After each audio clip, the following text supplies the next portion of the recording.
વહીવટીતંત્રના વિવિધ વિભાગના અધિકારીઓ સાથે ગિરનાર દરવાજાથી લઈ અને ભવનાથ મંદિર અને રવેડીનો રૂટ આ સમગ્ર રૂટનું અમે ચાલીને ઇન્સ્પેક્શન કર્યું છે.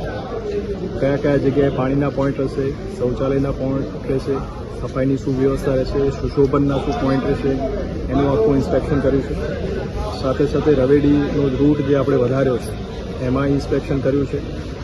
અને બેઠકના અંતે અમે જે સાધુ સંતો સાથે બેઠક કરી એમાં ખાસ તો 11 તારીખે એક ડમરૂ યાત્રા યોજવાનું નક્કી કર્યું છે.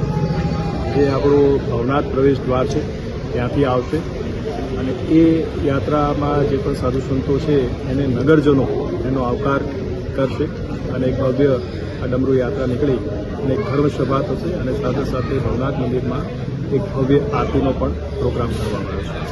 એ દિવસે સાંજે આપણે જિલ્લા પંચાયતના ગેસ્ટ હાઉસની સામે જે પાર્કિંગ છે ત્યાં સાંસ્કૃતિક કાર્યક્રમ પણ એક ભવ્ય સાંસ્કૃતિક કાર્યક્રમ જે છે એને યોજવાનું આપણે નક્કી કર્યું છે.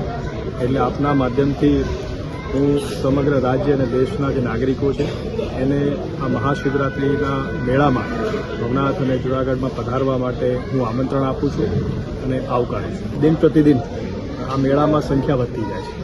આપણી માટે મુશ્કેલી એ છે કે ભવનાથ તરફ આવવાનો જે રસ્તો છે આવવાનો જવાનો એક જ રસ્તો, એટલે જો વ્હીકલ વધારે સંખ્યામાં હોય અને વચ્ચે લોકો પણ ચાલતા હોય તો તકલીફ થાય. એના માટે અમે ગિરનાર દરવાજા અને ભરડાવા દરવાજા છે એની બહાર લગભગ 25 જેટલા અલગ અલગ પાર્કિંગ પોઈન્ટ મૂક્યા છે. એ પાર્કિંગ પોઈન્ટથી લઈ અને આ જે દરવાજા છે ત્યાંથી પ્રવેશ કરીને લોકો ભવનાથ પહોંચે.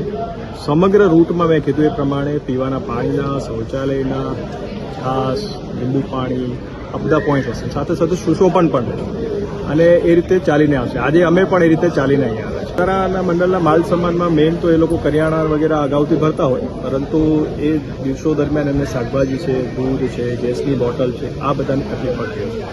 એના માટેના પોઈન્ટ પણ ભવનાથમાં અમે નક્કી કર્યા છે અને સાથે સાથે એ લોકોને અમે રાત્રિના અમુક સમય કે જ્યારે લોકોની અવરજવર ખૂબ ઓછી હોય એ દરમિયાન પોતાનો સામાન જે ભરવાનો થતો હશે તો એના માટેની